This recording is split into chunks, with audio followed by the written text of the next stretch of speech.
राष्ट्रीय उपलब्धि सर्वे के गणित के अभ्यास में आज हम अभ्यास करेंगे प्रश्न क्रमांक 61 का।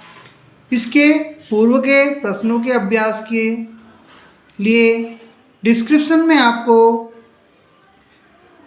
प्लेलिस्ट मिल जाएगी, जिसमें इसके पूर्व के सभी प्रश्नों के अभ्यास दिए गए हैं और हल करने से पूर्व सब्सक्राइब के स्विच को क्लिक करें। अब हम आते हैं प्रश्न पर। प्रश्न इस प्रकार है, प्रथम 10 सम संख्याओं का माध्य क्या होगा। तो प्रथम 10 प्राकृत संख्याएं प्रथम 10 सम संख्याएं 2, 4, 6, 8, 10, 12, 14, 16, 18 और 20। ये प्रथम 10 सम संख्या हो गई। इस प्रकार विषम संख्या का भी आ सकता है। विषम संख्या कौन सी होगी? 1, 3, 5, 7, 9। तो जो हमको बोले सम बोले तो सम और 10 विषम बोले तो विषम। 5 भी बोल सकते हैं, 10 संख्या का बोल सकते हैं। तो आप जैसा आपको प्रश्न है उस आधार पर आपको हल करना है। तो हमें प्रथम 10 सम संख्या बताई थी, हमने ले ली, उनको सबको जोड़ा। यहाँ पर ये जोड़ लिया, कितना आया योग इसका? 110। इसका निकालना है हमको माध्य। तो माध्य का जो फार्मूला होता है समस्त आंकड़ों का योग बटे आंकड़ों की संख्या। तो समस्त आंकड़े ये हैं, इनका योग कर लिया हमने। रफ कार्य में 110 आया। और आंकड़ों की संख्या कितनी है? 10। 1, 2, 3, 4, 5, 6, 7, 8, 9 और 10। तो बटे में 10 लिख दिया। 1 0 से 1 0 कट हो गई। क्या बचा? 11। बटे को मतलब नहीं होता है, तो ऊपर क्या बचा? 11। तो ये लिख दिया 11। तो इसका माध्य क्या आया हमारा? 11 आया। अब वीडियो को रोक कर पूर्ण हल देख सकते हैं।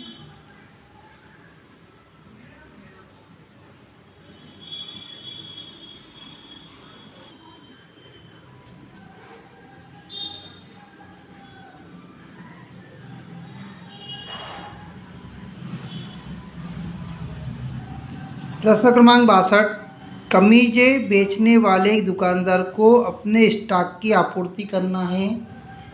उसके द्वारा बेची गई विभिन्न मापों की शर्ट एक सप्ताह का रिकॉर्ड इस प्रकार है। माप 85 सेंटीमीटर या 85 साइज की जो शर्ट है वो कितनी बेची उसने एक सप्ताह में? 8। 90 साइज की कितनी बेची? 22। 95 कितनी बेची? 32। 105 की कितनी बेची? 6। 110 की 5 कितनी बेची? 5। तो कुल कितनी बेची? 73। तो हमको स्टॉक मेंटेन करने के लिए इनमें से कौन सी गणितीय संक्रिया का पता होना चाहिए? स्टॉक की आपूर्ति मतलब फिर वो उसको वापस स्टॉक को क्या कर सके? मेंटेन कर सके, कि जो कम हुई उसे वापस पूरा स्टॉक मेंटेन करके चले। तो उसके लिए उसे बहुलक की जानकारी होना चाहिए कि कौन सबसे ज़्यादा बिक रही है, उस आधार पर उसका मेंटेनेंस हो सके। बहुलक की जानकारी होना चाहिए, सी वाला। इसमें सब बहुलक सबसे अधिक कौन बिका है? 95 माप। कितनी बार बिका है? 32। 32 जो है उसकी ड्रेस बिकी है 95 माप की, 95 माप। तो उसे स्टॉक मेंटेन करने के लिए बहुलक का ज्ञान होना चाहिए। इसका आंसर क्या आया? बहुलक। प्रश्न क्रमांक 63, एक कक्षा के 15 विद्यार्थियों के भार इस प्रकार है।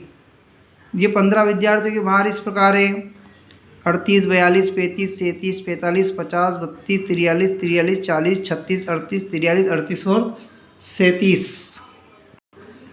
इस आंकड़ों की परास और माध्यक क्रमशः है।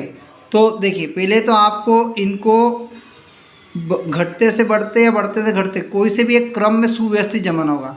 तो सबसे छोटी संख्या कौन सी है? 32। फिर उसके बाद 35, 36, 37, 38। फिर 38 3 बार है तो 3 बार लिखेंगे। फिर 40, 42, 43 3 बार लिखा। 45, 47 और 50।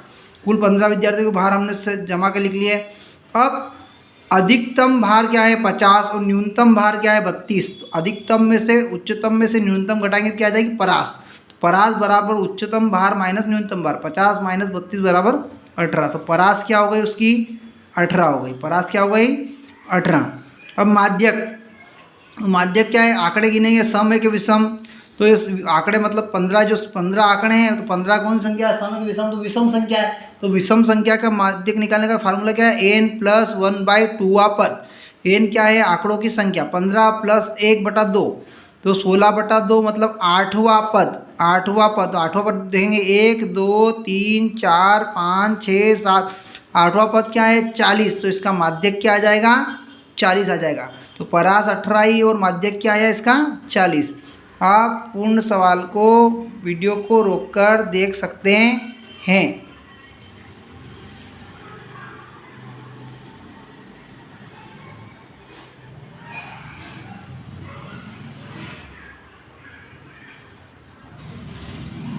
ये आपका प्रश्न हो गया, इसको रोककर प्रश्न देख लें, पहले प्रश्न को लिख लें, उसके बाद आप हल को देख लें।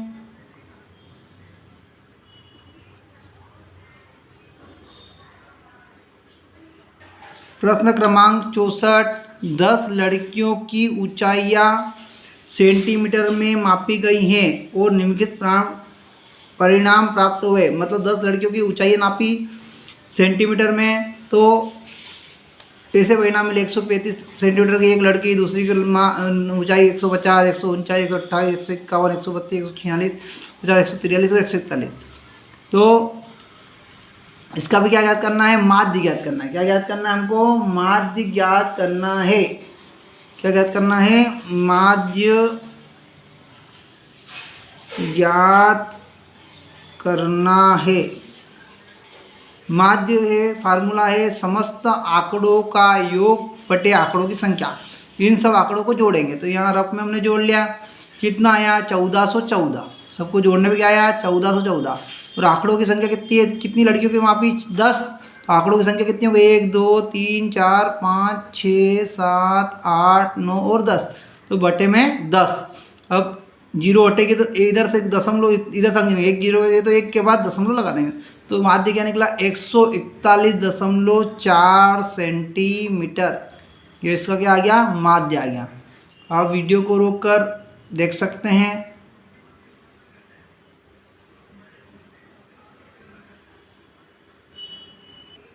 प्रश्न क्रमांक 65, नीचे दिए गए दंड आलेख, नीचे दिए गए दंड आलेख में किसी क्रिकेट टूर्नामेंट में प्रथम 10 ओवरों में 5 टीमों द्वारा बनाए गए रनों को प्रदर्शित किया गया है। किन 2 टीमों के बीच रनों का अंतर सर्वाधिक है। अलग अलग टीमों ने 10 ओवर में कितने रन बनाए। एक जो टीम है, पहली टीम ए थी, उसने कितने बनाए 10 ओवर में रन, इससे मिलाएंगे तो यहाँ सामने क्या आया 90, तो यहाँ लिख दिया मैंने जानकारी के लिए कि 90। सामने से आपको स्केल की सहायता देख लेना है। उसके बाद टीम बी ने कितने बनाए, यहाँ से देख लेंगे, टीम बी के 70 और ये 75, तो टीम बी के कितने हैं 75। उसी प्रकार टीम सी के कितने हैं 60, टीम डी के कितने हैं, तो यहाँ से देख लेंगे सामने से, ये 19 वाली के सामने से ये नीचे है, तो मतलब ये 85 की सीध में जा रही है, तो इसके क्या हो गया 85। और ये जो है टीम ई 70 के सामने देखते हैं, किसके सामने, ये 70 के सामने, तो ये 70। आप स्केल की सहायता से देख सकते हैं। अब हम प्रश्न देखें, 10 और 5 टीमों द्वारा बनाए गए रनों को किन 2 टीमों के बीच रनों का अंतर सर्वाधिक है। तो सर्वाधिक अंतर किसके ना, सबसे बड़ी और सबसे छोटी के बीच में। सबसे ज़्यादा रन किसने बनाए 90 और सबसे कम किसने बनाया 60। तो कौन सी टीम, टीम ए और टीम सी के बीच रनों का अंतर क्या है, सबसे अधिक है। तो इसका हल क्या होगा, डी वाला, टीम ए और टीम सी, इन 2 टीमों के बीच रनों का अंतर तो रन सर्वाधिक है, मतलब सबसे अधिक अंतर किन 2 टीम को, ज़्यादा वाली और कम वाली। सबसे ज़्यादा किसने बनाया ए ने, और सबसे कम किसने बनाया सी ने। इन दोनों का अंतर करेंगे तो 30 आएगा, जो कि सबसे ज़्यादा है। तो 2 टीमों का नाम पूछा, किन 2 टीमों के बीच, क्या पूछा, किन 2 टीमों के बीच। आप प्रश्न का उत्तर देने के लिए ध्यान रखें कि क्या पूछा है वो देना हमको, तो किन 2 टीमों के बीच, तो टीमों का नाम पूछा है, ये नहीं पूछा कि अंतर कितना है। ये पूछा है किन दो टीमों के बीच रनों का अंतर सर्वाधिक है? तो दो टीम कौन सी है? ए और सी। तो ऑप्शन कौन सा सही होगा? डी वाला, टीम ए और टीम सी। प्रश्न क्रमांक 66, संलग्न दंड आलेख किसी परिवार द्वारा वर्ष 2019 में 5 महीनों में माहवार बिजली की खपत को दर्शाया गया है। वे महीने कौन से जिनमें बिजली की खपत का अंतर 400 यूनिट है? तो पहले ये माह दे रखे हैं। अब जनवरी में कितनी खपत हुई सामने से मिला लेंगे। कितनी खपत हुई? 500 यूनिट की। फरवरी में सामने से मिला है 450 की। मार्च में 600 यूनिट की। अप्रैल में 750, 750। मई में 850। अब अंतर कितना आना चाहिए? 400। तो 400 का अंतर देखेंगे यहाँ पर। इसमें से इतना घटाएंगे तो कितना आएगा? 100 आएगा इनका अंतर दोनों का। फिर इसमें से ये घटाएंगे तो कितना आएगा? 250 आएगा। इसमें से ये घटाएंगे 450। 850 में से 450 घटाएंगे। देखिए घटा दिया 850, 400 कितना है? 400। तो वे महीने क्या पूछा है? वे महीने कौन से? तो कौन कौन से महीने हैं? मई और फरवरी और मई, इन दोनों में बिजली के खपत का अंतर कितना है? 400 यूनिट। तो फरवरी और मई, आगे पीछे हो सकता है, मई फरवरी आगे पीछे लिखा कोई फर्क नहीं पड़ेगा। इन दो महीनों में यूनिट में जो खर्च हुआ है वो 400 यूनिट का अंतर है, फरवरी और मई में। तो आंसर कौन सा हो गया? डी वाला। प्रश्न क्रमांक 67 संलग्न दंड आलेख। प्रश्न क्रमांक 67 संलग्न दंड आलेख 5 टीमों द्वारा वर्ष 2020 में खेले गए एक दिवसीय क्रिकेट मैच की संख्या को प्रदर्शित करता है कि एक टीम ने कितने मैच खेले। टीम बी और टीम डी द्वारा खेले गए मैचों का अनुपात कितना है? तो टीम बी और टीम डी का अनुपात कितना है? तो टीम बी ने कितने मैच खेले? 20। टीम डी ने कितने खेले? 24। तो टीम बी बटा टीम डी 20/24, दोनों एक ही पाड़े में आते हैं। उस पाड़ा तो 4 के पाड़े में दोनों आते हैं। 4 छंग 24, 4 पंजे 20। ऐसा पाड़ा ढूंढना जिसमें दोनों आए। 24 और 20 दोनों एक ही पाड़े कौन से? 4 के। 4 छंग 24, 4 पंजे 20, तो 5/6 या 5:6।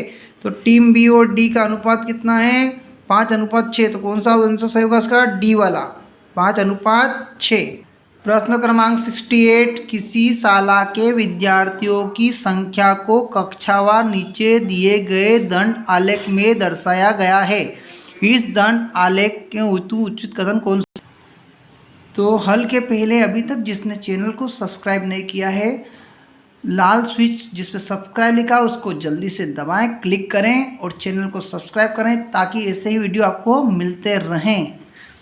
प्रश्न क्रमांक 68 हमने पढ़ लिया है। किसी शाला के विद्यार्थियों की संख्या कक्षा और नीचे दिए गए दंड आलेख में दर्शाएगा कि दंड आलेख हेतु उचित कथन कौन सा है। तो पहले देखेंगे अपन ये दंड आलेख है, इसमें विद्यार्थियों की संख्या हो गई है, ये कक्षा हो गई है। तो कक्षा 1 में कितने विद्यार्थी हैं? 50 लिख लिए। कक्षा 2 में कितने? 40 लिख लिए। कक्षा 3 में कितने? 65 लिख लिए। कक्षा 4 में 60 लिख लिए हमने। कक्षा 5 में कितने? 65। आप स्केल की सहायता से मिला लें। जैसे 60 और 70 के बीच में क्या है? 65 है, लिखा हुआ नहीं है लेकिन आप समझेंगे 5 है, 60 और 5 65। ऐसे ये 5 है, फिर ये 15 है, ये 25 है, ये 35 है, ये 45 है, ये 50 और 60 के बीच में 55 है, 60 और 70 में 75 है। इस प्रकार हमने इसको लिख लिया। अब ये कथन पढ़ते जाएंगे और सही है कि गलत है वो देख लेंगे। कक्षा 3 में विद्यार्थियों की संख्या 60 है। कक्षा 3 में कितने देखें? 65 है। तो ये बात क्या हो गई? गलत। तो कट्टा समझने के लिए कक्षा 2 के विद्यार्थियों की संख्या कक्षा 3 के विद्यार्थियों से 15 अधिक है। कक्षा 2 के विद्यार्थियों की संख्या कितनी है? 40। कक्षा 3 के विद्यार्थियों की संख्या कितनी है? 65। 15 अधिक है? नहीं, ये 40 है और 65, तो कितनी अधिक है? 25। तो ये बात भी क्या हो गई? गलत। 66 में 40 गया 25, तो ये कट्टा लगे। शाला में कक्षा 1 से 5 तक कुल 280 विद्यार्थी है। तो 1 से 5 तक के सभी को जोड़ लिया, कितना है? 280। ये बात सही है, तो ये उत्तर क्या होगा? सही होगा। प्रश्न ऑप्शन डी को भी एक बार देख लेंगे। शाला में सबसे कम विद्यार्थी कक्षा 1 में है। तो शाला में सबसे कम विद्यार्थी कक्षा 1 में नहीं है, सबसे कम विद्यार्थी किसमें? 2 में। ये बात भी क्या हो गई? गलत। सही ऑप्शन आपको मिल गया सी वाला, ये बात सही है। इस प्रकार आपको कोई भी ऐसा दंड आलेख आए तो आपको उसको ढंग से पहले देखना है, उसकी जानकारी को एक तरफ रफ में लिख लेना है और सभी ऑप्शनों को देखना है। जो ऑप्शन सही हो आपको परीक्षा में हल करना है। इसी प्रकार के प्रश्न आपको आ सकते हैं जिनमें की जानकारी बदली जा सकती है।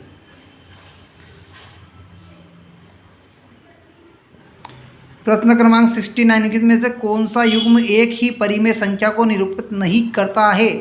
एक ही संख्या को निरूपित नहीं करता है। ओ में क्या दे रखा है? 1/3 और 3/9। तो ये इसको मानक रूप में बदल लेंगे। तो इन दोनों एक ही पाड़े में, किसके बारे में आता है? 3 के बारे में। 3 एकम 3, 3 तिया 9। तो ये दोनों कैसी है? एक ही परिमेय संख्या। ये पूछ रहा है एक ही परिमेय संख्या को निरूपित नहीं करते हैं, वो वाला ढूंढना है। फिर ऋण 3/5 और 12/20। तो 12 और 20 एक ही पाड़े में किसके आते हैं? देखेंगे आप किसका पाड़ा है सब जो 20 पाड़ा आता है। तो 4 के बारे में आता है 12, 4 तिया 12 और 4 पंजे 20। तो 3/5, ऋण 3/5। ये भी ऋण ऊपर और नीचे तो क्या हो जाएगा? अगर प्लस में प्लस माइनस माइनस, तो ऋण 3/5 ही है। ये भी एक ही परिमेय संख्या है। अब सी में देखेंगे ऋण 5/9 और ऋण 20/36। तो ये फिर 4 के बारे में 20 भी आता है, 36, 4 पंजे 20 और 4 नमकी 36। ऋण 5/9 ये भी है, ये भी। तो दोनों एक ही परिमेय संख्या है। डी वाला ऑप्शन देखिए, ऋण 5/9 और 12/27। तो पहले ऋण अगर कटेंगे तो क्या हो जाएगा? नहीं, ये ऋण का माइनस माइनस क्या हो जाएंगे? प्लस। तो प्लस 5/9 है, ये ध्यान रखेंगे। और ये अगर इसको पूरा हल कर ले तो ये प्लस 5/9 बनता है, ये आप लिख लेंगे। अब इधर देखेंगे 12/27। 3 के बारे में 3 चौक 12, 3 में 27 क्या है? ऋण 4/9। ये पूर्णतया एक दूसरे से क्या है? अलग अलग है। तो ये की परिमेय संख्या नहीं है। तो इसका ऑप्शन क्या आएगा? डी वाला आएगा। मानक रूप में लाने के बाद अगर समान नहीं है मतलब वो एक जैसी परिमेय संख्या नहीं होती है। प्रश्न क्रमांक 70, किन्हीं दो परिमेय संख्या ए व बी के लिए निम्नलिखित में कौन सा कथन असत्य है? कौन सा कथन असत्य है? तो ये वाला असत्य कथन चुनना है हमको। कौन सा कथन?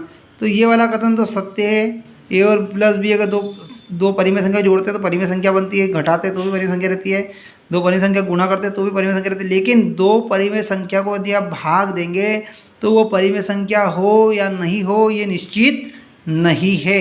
इसलिए आपको उत्तर कौन सा होगा? डी वाला। आपको जानकारी कैसी लगी? अच्छी लगी तो चैनल को जरूर सब्सक्राइब करें, लाइक करें, शेयर करें और बेल के आइकन को क्लिक करें ताकि आने वाले वीडियो का नोटिफिकेशन आपको जल्द से जल्द मिल सकें। धन्यवाद।